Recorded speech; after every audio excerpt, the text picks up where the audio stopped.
नमस्कार। मैं डॉक्टर ईतू सिंह आपका अपने चैनल अर्थात में स्वागत करती हूँ। आज हम स्नातक स्तर के विद्यार्थियों के लिए निर्धारित सिनेमा पर जो स्पेशल पेपर है उसके इस विषय पर चर्चा करेंगे।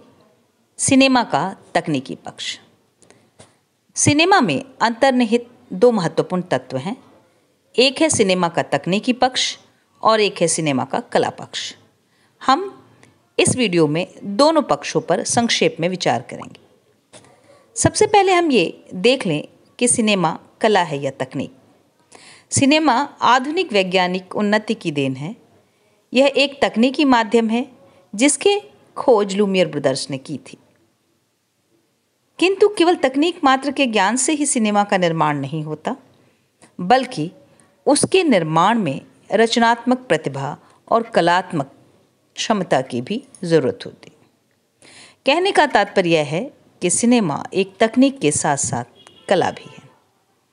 सिनेमा में कई कलाओं का समन्वय होता है। साहित्य, संगीत, नृत्य, चित्रकला आदि। सबसे पहले हम सिनेमा के तकनीकी पक्ष के महत्वपूर्ण विधियों को देखेंगे, जिसमें फिल्म निर्माता, फिल्म निर्देशक, कला निर्देशक, संगीत निर्देशक, नृत्य निर्देशक, action director, cameraman, production manager, film विषयक शोध कार्य, कलाकारों का चयन, फिल्म की शूटिंग, प्रकाश व्यवस्था, सेट डिज़ाइनिंग, मेकअप, वेशभूषा, केस सज्जा, स्टिल फोटोग्राफी, ध्वनि व्यवस्था, डबिंग, ध्वनि प्रभाव, फिल्म संपादन और फिल्म वितरण सभी आते हैं। हम एक एक कर इन विषयों पे चर्चा करेंगे। सबसे पहले फिल्म निर्माता अर्थात फिल्म प्रोड्यूसर। फिल्म निर्माण में निर्माता की भूमिका महत्वपूर्ण होती है। कहानी के चुनाव से लेकर फिल्म प्रदर्शन तक की जिम्मेदारी निर्माता की ही होती है। फिल्म निर्माण से लाभ तथा हानि का जिम्मेदार भी निर्माता ही होता है। फिल्म एक ऐसा माध्यम है जिसमें एक बड़ी टीम की ज़रूरत होती है, लेकिन उस टीम को एकत्रित करने के पीछे फिल्म प्रोड्यूसर का या आर्थिक सहयोग का होना आवश्यक है, जो कि फिल्म प्रोड्यूसर ही करता है। अगर हम फिल्म के डायरेक्टर को कैप्टन ऑफ द शिप कहते हैं, तो प्रोड्यूसर को ओनर ऑफ द शिप कहते हैं। फिल्म अगर फ्लॉप हुई तो स्पॉट बॉय से लेकर निर्देशक तक किसी को बहुत आर्थिक नुकसान नहीं होता, क्योंकि वह पहले से ही अपना प्राप्य प्राप्त कर चुके होते हैं। लेकिन निर्माता को बहुत नुकसान होता है। निर्माता अगर आर्थिक रूप से सक्षम है तो वह इस नुकसान को पचा सकता है, अन्यथा वह कर्ज के दलदल में फंस जाता है। अब हम बात करते हैं फिल्म के एक महत्वपूर्ण हिस्से को या व्यक्ति को, वो है फिल्म डायरेक्टर अर्थात फिल्म निर्देशक। फिल्म निर्देशक निस्संदेह सबसे महत्वपूर्ण होता है। निर्देशक के बिना फिल्म की कल्पना ही नहीं की जा सकती। वह लगभग फिल्म का सर्वेसर्वा होता है। फिल्म की कहानी चुनने से लेकर उसे सोचने की मूल जिम्मेदारी निर्देशक की ही होती है। कहानी पर फिल्म बनने से पहले निर्माता के अनुमोदन की आवश्यकता होती है, क्योंकि किसी भी निर्देशक का प्रधान उत्तरदायित्व निर्माता के प्रति है। कहानी चुनने से लेकर फिल्म प्रदर्शन तक निर्देशक की भूमिका अत्यंत महत्वपूर्ण होती है। एक अच्छे निर्देशक के लिए यह जरूरी है कि फिल्म संबंधी सभी विधाओं की उसे पूरी जानकारी हो, ताकि वह दूसरों को रास्ता दिखा सके। हालांकि ये जरूरी नहीं है कि वह सिनेमा के सभी विभागों में निपुण हो, लेकिन सबका थोड़ा बहुत ज्ञान उसे होना चाहिए। यह इसलिए आवश्यक है कि निर्देशक को शुरू से अंत तक फिल्म के प्रत्येक कार्य को अच्छी तरह पूरा करना होता है। निर्देशक को उसके काम में सहायता के लिए एक प्रधान सहयोगी निर्देशक भी, असिस्टेंट डायरेक्टर भी नियुक्त किया जाता है। प्रधान सहयोगी निर्देशक को भी फिल्म खत्म होने तक निर्देशक के साथ दौड़ धूप करनी पड़ती है। अतः निर्माता के बाद निर्देशक ही सबसे महत्वपूर्ण होता है। निर्देशक कलाकार तथा निर्माता के बीच का माध्यम होता है। तीसरा जो तकनीकी हिस्सा है इसका, वह है कला निर्देशक या आर्ट डायरेक्टर। फिल्म की शूटिंग चाहे इंडोर हो या आउटडोर, बंगले में हो या फिर स्टूडियो में, सेट निर्माण का एक बहुत महत्वपूर्ण कार्य है जो कला निर्देशक के नियंत्रण में संपन्न होता है। फिल्म के कथानक के अनुरूप सेट डिजाइनिंग करनी पड़ती है। शूटिंग चाहे आउटडोर हो या इंडोर, इसमें कला निर्देशक बहुत महत्वपूर्ण भूमिका निभाता है। कलाकारों के रंग तसेट के रंगों में साम्य तथा विषमता देख रखना कला निर्देशक का कार्य है। कला निर्देशक को बहुत सी बातों का ख्याल रखना पड़ता है। यदि किसी कलाकार को पत्थर मारने का दृश्य है तो निर्देशक को दिखाना ही पड़ता है कि उसे पत्थर फेंक कर मारा जा रहा है। यदि सचमुच का पत्थर फेंक कर मारा जाए तो उस कलाकार की क्या अवस्था होगी, आप सोच सकते हैं। कला निर्देशक पल्प के पत्थर के टुकड़ों की नकल तैयार करता है या फोम के, यह देखने में भी पत्थर की तरह होगा, साथ ही साथ कलाकार भी सुरक्षित रहता है। अगला तकनीकी पक्ष है सिनेमा का संगीत निर्देशक या म्यूजिक डायरेक्टर। निर्देशक पटकथा की जरूरत के हिसाब से संगीत निर्देशक को चुनते हैं और वह संगीत निर्देशक कहानी के हिसाब से संगीत रचते हैं। फिल्मों का इतिहास बताता है, विशेषकर हिंदी फिल्मों का, कि कई फिल्में गीत संगीत के आधार पर सुपर हिट होती हैं। आज भी कई फिल्में उस फिल्म में फिल्माए गए गानों की वजह से बहुत प्रसिद्ध हैं। कई बार फिल्म फ्लॉप हो जाती है, गाने हिट हो जाते हैं। अतः फिल्म में कहानी के अनुसार गीत संगीत की ज़रूरत होती है। फिल्म में गाने स्वाभाविक रूप से आने चाहिए। फिल्म की मांग के अनुसार निर्देशक, गीतकार और संगीतकार आपस में विचार विमर्श करके गीत संगीत की रचना करते हैं। गीतकार गीत लिखकर संगीतकार के पास भेजता है। संगीतकार अपनी लय और ताल के अनुरूप गीतकार के शब्दों को सजाते हैं। गीत की धुन प्रायः संगीतकार स्वयं तैयार करते हैं। गीतों की रिकॉर्डिंग स्टूडियो में होती है। फिल्म के गीत संगीत में संगीत निर्देशक की एक बहुत महत्वपूर्ण भूमिका होती है। अगला व्यक्ति है नृत्य निर्देशक या कोरियोग्राफर। फिल्म में गीत के अलावा पूरा फिल्मांकन निर्देशक के नेतृत्व में चलता है, लेकिन गाने की शूटिंग का सारा दायित्व नृत्य निर्देशक या कोरियोग्राफर का होता है।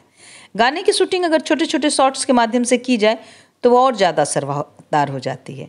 नृत्य की जानकारी, कलाकारों के नृत्य सिखाकर उनसे अपेक्षित नृत्य करवा लेने की कला, कैमरे की अच्छी जानकारी, ये सब बातें नृत्य निर्देशक के बनने में सहायक होती हैं।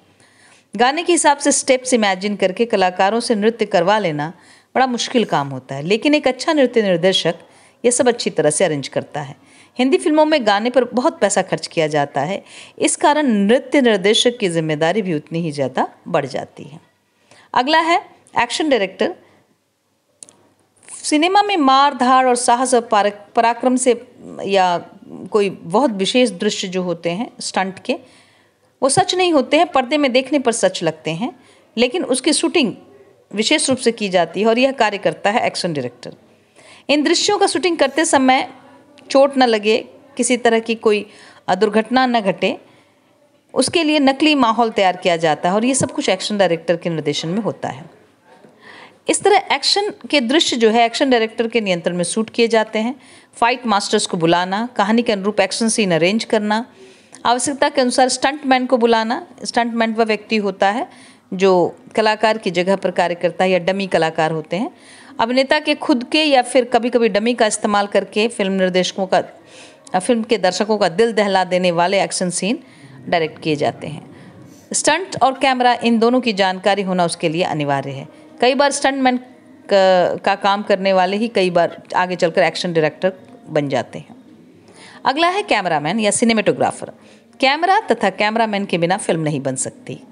वे सभी कार्य जो कैमरे की तकनीक से होते हैं, जैसे फिल्म चढ़ाना, camera batteries, camera stand, film speed, lens चुनाव, फ्रेम कंपोजिशन, कैमरा कोन आदि सभी कार्य कैमरामैन को जरूर आना चाहिए। अच्छे फिल्मांकन के लिए एक अच्छे तथा कुशल कैमरामैन की आवश्यकता होती है। साथ ही कैमरामैन को यह पता भी होना चाहिए कि फिल्म निर्देशक क्या चाहता है। जो कैमरामैन निर्देशक की कल्पना के साथ सुर मिला सकता है, वही कैमरामैन निर्देशक के मन की कल्पना को सार्थक रूप से फिल्म में पूरी तरह प्रतिफलित कर पाएगा। इसलिए निर्देशक, कैमरामैन और कलाकारों में अच्छी आपसी समझ की जरूरत होती है। इसी कारण अधिकांशतः देखा जाता है कि एक निर्देशक एक विशेष कैमरामैन को ही लेकर काम करते हैं और हर फिल्म में वो उसे ही लेने की कोशिश करते हैं। कैमरामैन बदलना नहीं चाहते। कैमरामैन को सहायता के लिए असिस्टेंट कैमरामैन या सहयोगी कैमरामैन भी होते हैं। वे भी कैमरामैन के साथ अनेक सारे दायित्वों का पालन करते हैं। निर्देशक एवं पटकथा की ज़रूरत के हिसाब से एवं दृश्य के अनुसार कैमरामैन को लाइट की व्यवस्था करनी पड़ती है। सहयोगी कैमरामैन इसमें कैमरामैन का सहयोग करते हैं। अगला जो तकनीकी व्यक्ति है इस क्षेत्र में सिनेमा बनाने में, वो है प्रोडक्शन मैनेजर। सिनेमा बनाने के जो विविध डिपार्टमेंट्स हैं, उन्हें समय समय पर लगने वाली चीज़ें, सामान खरीद कर या किराए से लाकर मुहैया कराना, शूटिंग लोकेशन की परमिशन निकालना, लोकेशन पर हर एक की ज़रूरत का ख्याल रखना, जिसको जिस चीज़ की ज़रूरत है उसे वह चीज़ समय पर पहुंचाना आदि प्रोडक्शन मैनेजर का काम होता है। प्रोडक्शन मैनेजर को हम शूटिंग टीम सर्कस का रिंग मास्टर भी कह सकते हैं। उसकी सहायता के लिए एक असिस्टेंट प्रोडक्शन मैनेजर होता है और 10-12 स्पॉट बॉय होते हैं। स्पॉट बॉय रात दिन मेहनत करके शूटिंग टीम की सहायता करते हैं। उनका बॉस प्रोडक्शन मैनेजर ही होता है। कोई भी चीज़ मांगी जाने पर वह नहीं न कहने वाला मैनेजर ही सफल प्रोडक्शन मैनेजर माना जाता है। प्रोडक्शन मैनेजर का काम खर्च को दिमाग में रखकर उसे बिना झंझट के पूरा कर लेना है। शूटिंग चाहे इंडोर हो या आउटडोर, प्रोडक्शन मैनेजर की छोटी छोटी बातें अपनी उंगलियों पर रखनी पड़ती है।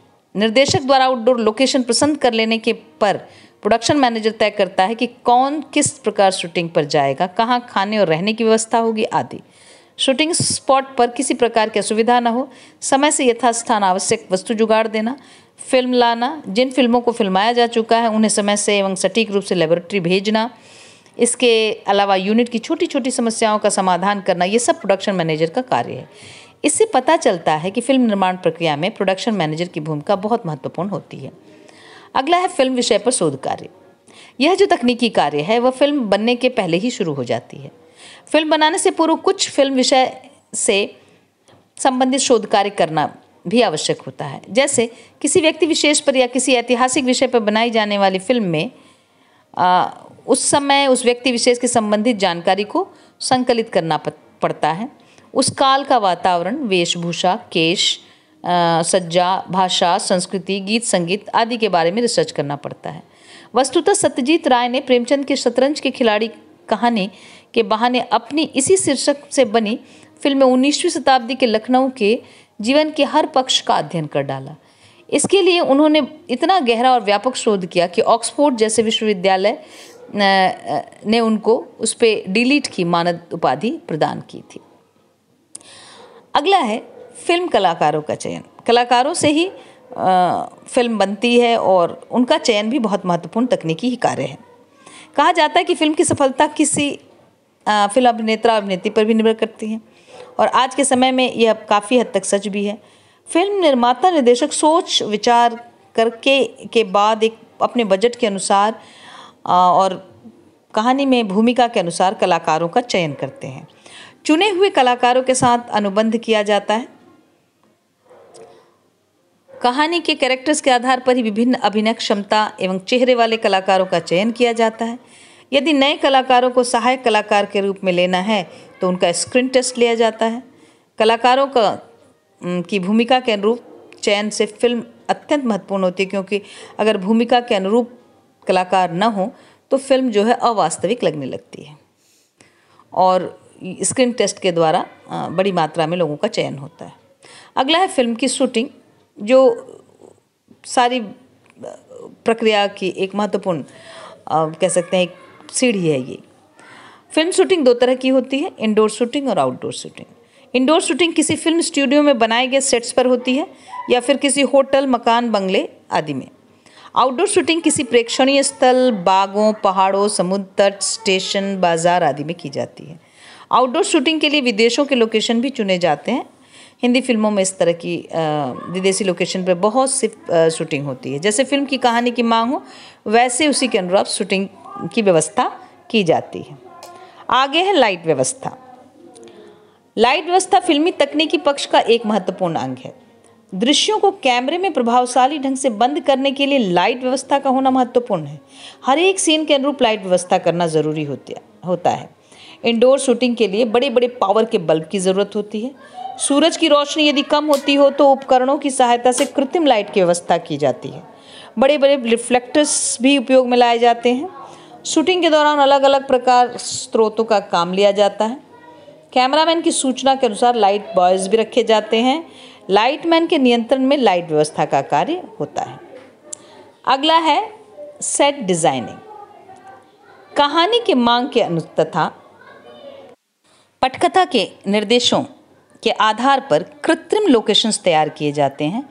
इसे ही हम फिल्मी सेट कहते हैं। कला निर्देशक प्राकृतिक उपादानों को प्राकृतिक रूप में दिखाने का प्रयास करता है, जैसे बारिश आना, बारिश के दिनों में बिजली चमकना आदि आदि। कला निर्देशक कभी कभी निर्देशक की सलाह के अनुसार पूरे गांव तथा बस्तियां तैयार करता है। जिस प्रकार वह सिनेमा के लिए राजमहल तैयार करता है, वैसे ही झोपड़पट्टियां भी बनाता है, भगवान का मंदिर या जेल खाना भी बनाता है।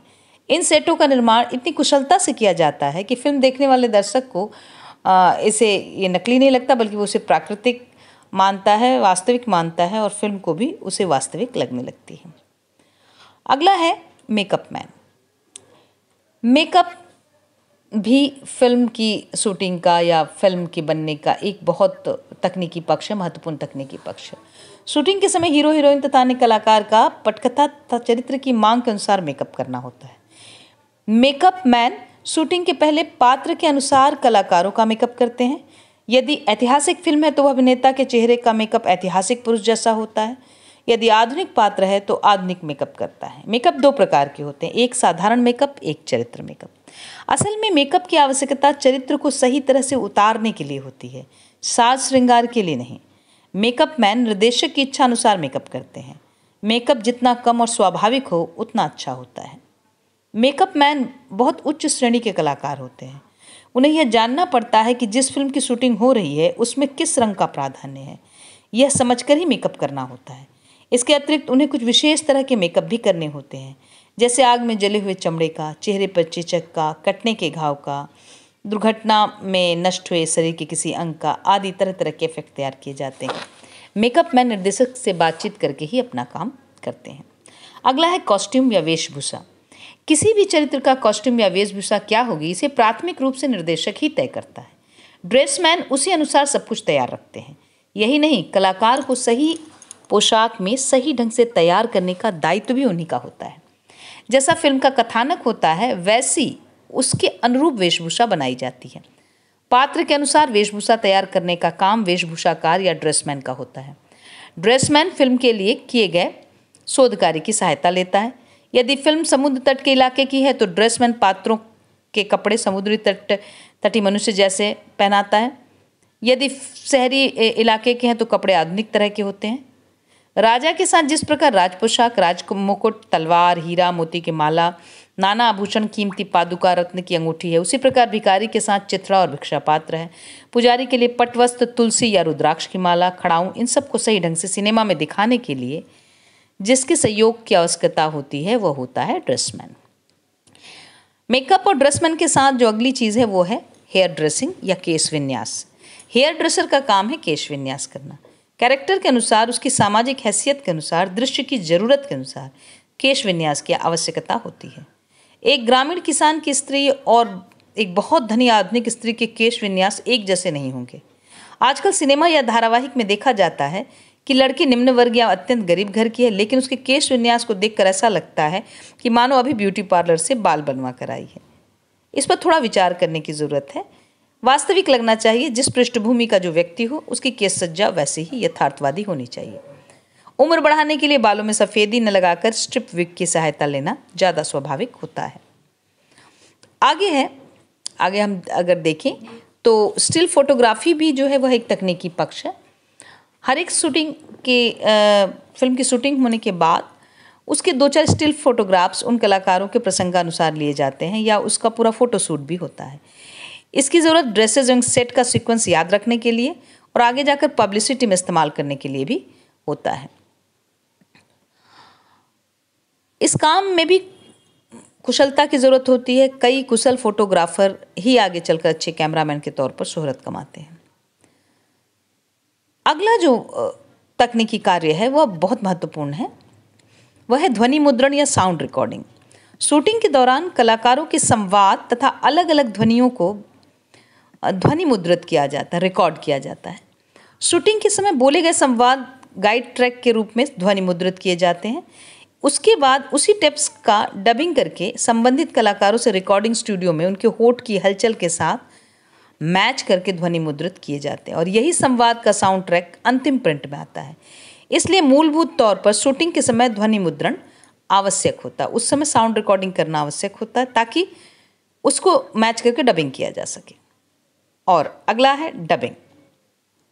संपादन की अंतिम रूपरेखा के अनुसार साउंड रिकॉर्डिंग स्टूडियो में हर एक कलाकार से उसके संवाद कहलाए जाते हैं। इस प्रक्रिया को डबिंग कहते हैं। जैसे ऊपर बताया गया कि शूटिंग के समय रिकॉर्ड किए संवाद फिल्म में नहीं रखे जाते, उन्हें गाइड ट्रैक की तरह रखा जाता है। बाद में प्रत्येक दृश्य को पर्दे पर डालकर एक एक दृश्य के अनुसार कलाकारों से संवाद बुलवाए जाते हैं। कलाकार पर्दे पर अपनी अभिनीत चरित्र के होठों की गति को देखते हैं, अपने होठों की गति से मिलाकर वे संवाद बोलते हैं। वे गाइड ट्रैक की सहायता लेते हैं। शूटिंग के समय संवाद बोलने में यदि कोई कमी रह गई हो या उच्चारण में त्रुटि रही हो तो डबिंग के समय उसे सुधारने का सुयोग रहता है। डबिंग में संवाद के अलावा और कोई शब्द रिकॉर्ड नहीं होता और जो बाकी रिकॉर्डिंग होती है वो होता है उस पर साउंड इफेक्ट। तो अगला तकनीकी पक्ष है साउंड इफेक्ट। डबिंग के बाद साउंड इफेक्ट का काम बाकी रहता है। संवाद के अलावा फिल्मों में अनेक अन्य आवाज़ें भी होती हैं, जैसे जूते पहनकर चलने की आवाज़, बारिश की आवाज़, कांच के बर्तनों की आवाज़, दरवाज़ा बंद करने या खुलने की आवाज़, गाड़ी स्टार्ट होने की आवाज़, हॉर्न की आवाज़, पुलिस की गाड़ी के सायरन की आवाज़ आदि। वैसे ही पशु पक्षियों की आवाज़, कुत्तों का भौंकना, पहरेदारों की पुकार आदि समस्त ध्वनियों की आवश्यकता होती है। यही सब स्पेशल इफेक्ट साउंड इफेक्ट्स हैं।